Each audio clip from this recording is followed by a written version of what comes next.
It's Wednesday, May 6th. I'm Rob. I'm Will. And you're watching Political Lunch. Welcome back to The Lunch. We start today with a correction. On Monday, we referred to Hillary Clinton as Senator Hillary Clinton when she is, of course, now the Secretary of State.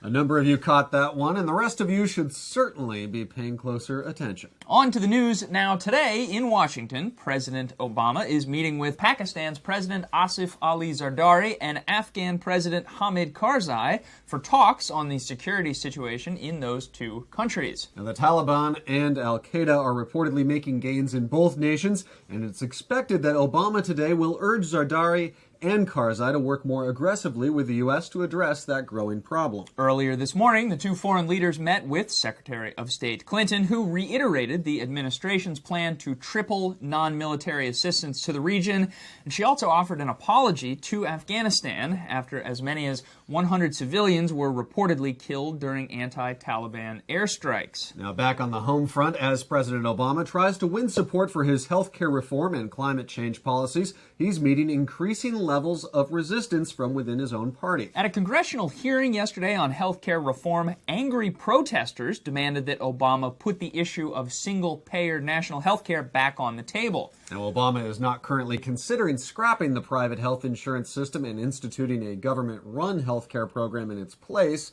but many Democrats, including those protesting yesterday, think that's the only way to truly fix a broken system. That's right. On Monday, former DNC Chairman Howard Dean said that the president needs to act more aggressively on health care reform and that, quote, if we can't deliver a real choice to the American people, we're going to have a hard time getting the president reelected. And while it may be a little bit early for such a bold claim, Dean is not the only Democrat grumbling about the president's agenda. Yesterday, House Majority Leader Steny Hoyer told reporters that negotiations on the climate change bill have been difficult and slow, and that few real details have been worked out for the much-talked-about cap-and-trade system intended to curb greenhouse gas emissions. But one expected victory for the president and congressional Democrats is the Cash for Clunkers plan, which may or may not be economic stimulus masquerading as environmentalism, but here's how the latest version of that proposal could work. If you own an old car that gets less than 18 miles to the gallon,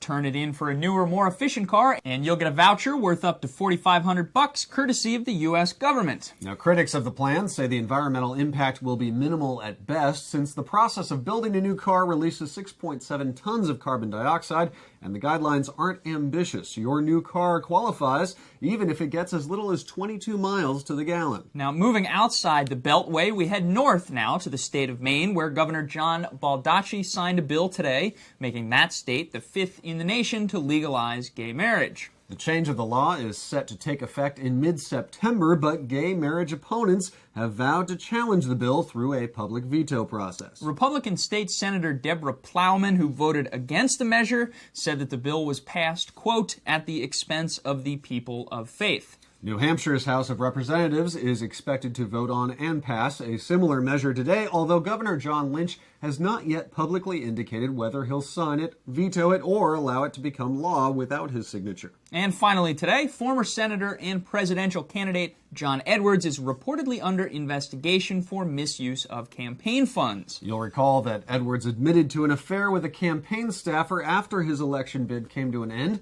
and now federal investigators are looking into whether or not Edwards transferred campaign funds illegally in order to pay that staffer to keep the affair under wraps. Now, we'll keep an eye on that story and all the other political news you need to know here at Political Lunch.